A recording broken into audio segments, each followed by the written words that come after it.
દેશના સૌથી સ્વચ્છ શહેર તરીકે ગયા વર્ષે 13મું સ્થાન મેળવનાર સુરત શહેરને આ વખતે મોટી સફળતા મળી હતી। સ્વચ્છ વાયુ સર્વેક્ષણ 2024માં દેશના 131 શહેરોને પાછળ છોડી સુરતે પ્રથમ ક્રમાંક હાંસિલ કર્યો છે।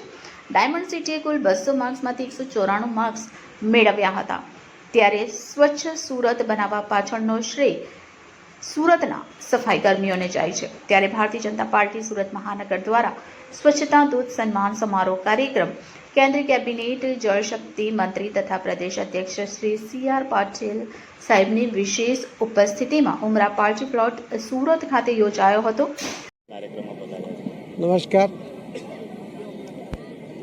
આદરણીય પ્રધાનમંત્રી નરેન્દ્ર મોદી સાહેબ દ્વારા જળશક્તિ મંત્રાલયમાં જ સફાઈની પણ જવાબદારી આપવામાં આવી છે અને અમારા મંત્રાલય દ્વારા આખા દેશમાં 17મી સપ્ટેમ્બર માનનીય પ્રધાનમંત્રી શ્રી નરેન્દ્રભાઈ મોદી સાહેબના જન્મદિવસથી 2 ઓક્ટોબર પૂજ્ય મહાત્મા ગાંધીજીની જન્મતિથિ સુધી પખવાડિયાનો કાર્યક્રમ એ કરવામાં આવે છે અને એના અનુસંધાને આખા દેશમાં અલગ અલગ જગ્યાએ અલગ અલગ પ્રકારના કાર્યક્રમોનું આયોજન થાય છે।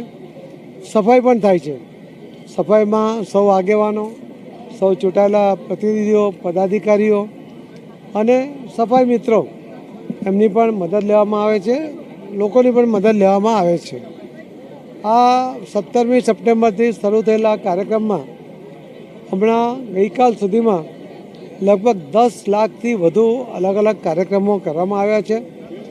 પરંતુ આજે કહીશ કે સુરત મહાનગરપાલિકા દ્વારા જે સુરત મહાનગરપાલિકામાં કામ કરતા સફાઈ મિત્રો એમને સાથેનો જે આજે ભોજન સાથેનો આ કાર્યક્રમ કરવામાં આવ્યો છે એ કદાચ આ 10 લાખ કાર્યક્રમોમાં સૌથી સારો અને મોટો કાર્યક્રમ એ કર્યો છે।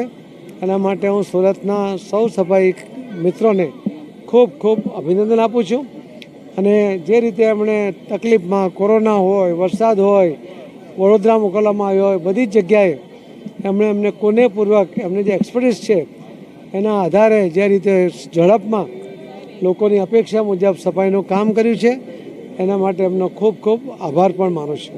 ધન્યવાદ।